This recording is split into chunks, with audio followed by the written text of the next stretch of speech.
Hi, I'm Berit Stover, I'm Beth Mund. and we welcome you to Conscious Conversations on the Sacred Letter channel. So, we're going to talk to you today about living within the chaos. Our world is pretty crazy out there right now. There's a lot of fear going on. People are protecting themselves, protecting their loved ones. And we both, Berit and I, heard from Spirit this morning about um, looking for the helpers, looking for the light within the darkness. So, we thought it'd be a great time to put a video out about how to do that, how to live beyond the fear that's going on out there today. How do we regroup within ourselves, ground ourselves, and avoid getting pulled into that, which I know I have at times over the past couple of weeks with everything going on with the coronavirus. So we want to talk to you about some ideas and some messages that we've been told from Spirit on the other side, how to navigate the craziness going on. It reminds us of a letter that we received a few years ago from a group of passengers who passed in a plane crash. And we entitled that chapter in our book, Living Beyond Fear, we entitled it Loving Within the Chaos. And that speaks to finding the pockets of love. There's always light, they're telling us, after the darkness. But it's in these pockets of light that are coming to the surface that we need to focus our energies on and grow that light. And what is that light? It's doing the things that we are doing for others, that we're sending love, that we are taking care of ourselves, so we're taking care of others.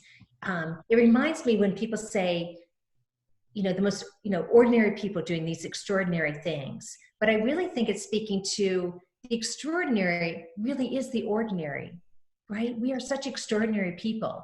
So if you're on social media as much as I have been, when you don't go outside and you're not socializing, that's where we tend to focus. And there's a lot of fear-driven messages. There's a lot of people who you can feel their energy. There's a lot of panic going on out there, but there's also a lot of incredibly heartwarming stories. And I just watched a couple of videos today. One was of in Italy, people singing across leaning outside their windows, playing instruments and singing to one another, joining in. It was beautiful. It'll make you tear up if you watch it. People who are lending their time and effort and money to those that don't have. There's so much of that going on. So you can choose to focus on that. You can look for that to give yourself a break. Yes, you want to stay informed, but don't immerse yourself in that fear because it's going to bring you to that place. It's very hard not to go there when it's all you're hearing. People say our guides and spirits that we're talking to, and we kind of know this intuitively also, that where we put our energy, it grows, right? So where we look for goodness grows. We are in fear, fear brings more fear. So as Beth was saying, is to kind of pull back. Yes, be prepared, keeping things in perspective, but also look for all the light that is pouring up from across the globe responding in this crisis, of neighbors asking, who are the seniors in our community that might need to have groceries delivered? And other people offering free babysitting services for friends and neighbors who need to still go to work but don't have care for their children. So we're seeing people rise to the occasion, and we're seeing such love, and this is going to overshadow, this is going to eclipse the darkness, this is going to eclipse all that is happening and bring to the forefront the heart of our humanity, because we're so connected at the heart. And with that, we are so powerful to overcome whatever challenges come our way. We have a choice on how to look at the situation is really what it comes down to. No, we don't have any control over what's happening out there, but we do have control over what we focus on. And it's a wonderful opportunity. I know a lot of families are coming together. You can feel like you're stuck in the house, or you can look at this as an opportunity to be together. there's plenty to do at home. I'm sure we all have those piles in our closets that we've been putting off, taking care of for years. There's a wonderful opportunity to clean out your clutter, to play games with one another, to watch movies, to read all those books. I don't know about you, but I got a lot of books piled on my night table that I don't have time for normally. It's a time to process. You know, when we're forced to be in a place, when we're forced to to not be able to move around, we wind up going inward and processing, whether we like it or not. So it's an opportunity for that. It's not going to last forever. It will pass, and we have a choice. I always love the spiritual teaching that we have a choice. We don't necessarily have all the control over what unfolds in our life, but we have a choice on how we look at it. We can choose to be brought down and suffer, or we can choose to be grateful. And gratitude just puts us in such a place for receiving wonderful things, no matter what's going on in the world. Right. And when you look for the goodness, you look for the light, you'll find the light and it will grow. And we each have such extraordinary power within to do that. I think Beth said too, like it gives us kind of a, a unique opportunity to spend some time with ourselves, to be able to open up to other things, and quiet ourselves, to take in more messages that maybe are around us, that we are been so busy and frenzied, to really allow that to come and to expand our knowing, to expand our connection with spirit and with one another.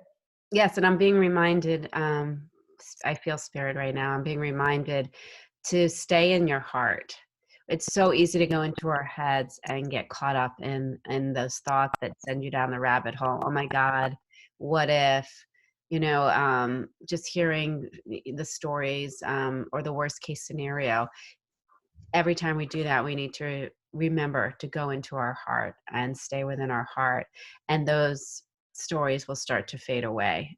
You won't have to chase them. I always see them literally like a circle going down a rabbit hole, and then you're chasing them down that rabbit hole. But if you go into your heart, just ask yourself, what am I feeling right now? Instead of, oh my God, how did this start? Who's at fault? What's happening? Just ask those questions to yourself. What am I feeling? How am I feeling? What can I do for myself that's going to take care of myself? And then you'll see the rabbit hole, but you'll walk around it. You won't chase those thoughts down it. Right. I think exactly right, Beth. And I think it's also like, where am I right at this moment? Mhm. Not what I'm thinking down the road or what has just happened. If I look back and turn and look at where we are, where we've come from, but exactly at this moment, and just feel into that moment. And you are all as well. You are here. You are surrounded with so much love, whether you can feel it or not. There's so much love around you. And just to know that, like, all will be well. Yes, we're going through challenges, but also challenges, sometimes in our challenges, in our adversities, we actually grow the most. There was a wonderful quote I love, that our life begins at the end of our comfort zone. And I think that's so true. That's usually when we are facing the uncertainty, which leaves us, we all get stressed and we all can easily go down rabbit holes. We're concerned for ourselves. We're concerned for our loved ones and our neighbors and friends and our humanity. But we are all in this together, which is wonderful, because we can give each other that support, that love. Even if we're just thinking it, it actually is emanating out from us, and the it's changing the dynamics. It's changing the energy that is around us, and it's allowing things to open up that are, I think, going to be, bring us even closer together as a global, as global citizens, as friends and neighbors, as family members. Yeah, Berit and I both were talking about that yesterday, how it feels really chaotic out there. And yet we feel this is going to end up, in the end, clearing a lot of what needs to be cleared out there and bringing us closer together. So both of us see this as, in the end, creating something really positive and unifying us in a way that sometimes everyday life can't unify us. if you watch the press conference here in the United States of the president, he spoke to a number of different heads of corporations that were working together, that are usually in competition, and now they're working together. Or like, as we said before, people who are lending their services free of charge, um, for people who need help.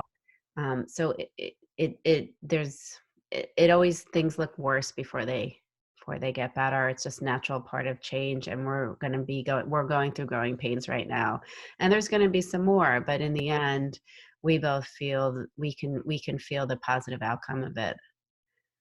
And they always say, always, always, always, there's always light.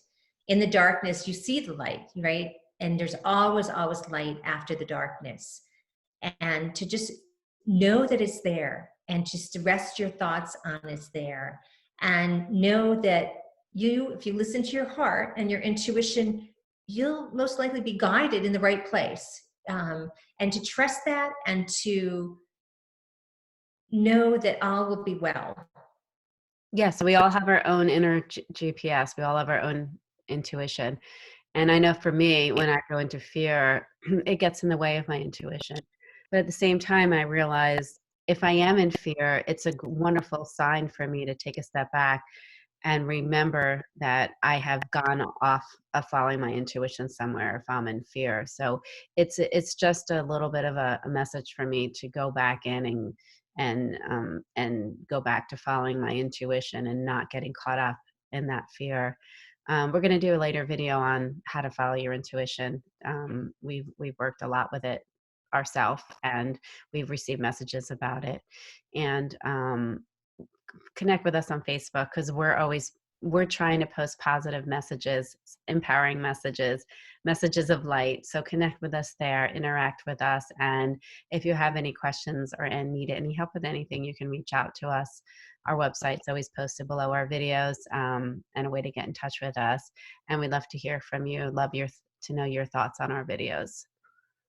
So thank you for joining us today, and just know you are not alone, that you are surrounded with so much light and love from here and from beyond. And Beth and I look forward to sharing these insights and our love with you. So take care, stay well till we meet again. Thank you.